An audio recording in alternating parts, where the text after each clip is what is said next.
साधु और नर्तकी। किसी गांव में एक साधु रहता था जो दिन भर लोगों को उपदेश दिया करता था। उसी गांव में एक नर्तकी थी जो लोगों के सामने नाचकर उनका मन बहलाया करती थी। एक दिन गांव में बाढ़ आ गई और दोनों एक साथ ही मर गए। मरने के बाद जब ये दोनों यमलोक पहुंचे तो इनके कर्मों और उनके पीछे छिपी भावनाओं के आधार पर इन्हें स्वर्ग या नरक दिए जाने की बात कही गई। साधु खुद को स्वर्ग मिलने को लेकर पूरा आश्वस्त था। वही नर्तकी अपने मन में ऐसा कुछ भी विचार नहीं कर रही थी। नर्तकी को सिर्फ फैसले का इंतजार था। तभी घोषणा हुई कि साधु को नर्क और नर्तकी को स्वर्ग दिया जाता है।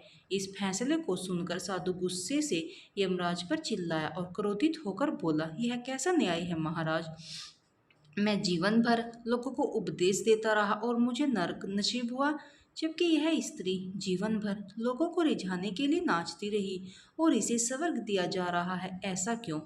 यमराज ने शांत भाव से उत्तर दिया, यह नर्तकी अपना पेट भरने के लिए नाचती थी, लेकिन इसके मन में यही भावना थी कि मैं अपनी कला को ईश्वर के चरणों में समर्पित कर रही हूँ, जबकि तुम उपदेश देते हुए भी यही सोचते थे कि काश तुम्हें भी नर्तकी का नाच देखने को मिल जाता। हे साधु, लगता है तुम इस ईश्वर के इस महत्वपूर्ण संदेश को भूल गए कि इंसान के कर्म से अधिक कर्म करने के पीछे की भावनाएं मायने रखती है। अतः तुम्हें नर्क और नर्तकी को स्वर्ग दिया जाता है। मित्रों, हम कोई भी काम करें उसे करने के पीछे की नीयत साफ होनी चाहिए, अन्यथा दिखने में भले लगने वाले काम भी हमें पुण्य की जगह पाप का ही भागी बना देंगे। उम्मीद करती हूँ कि आपको हमारी यह कहानी पसंद आई होगी।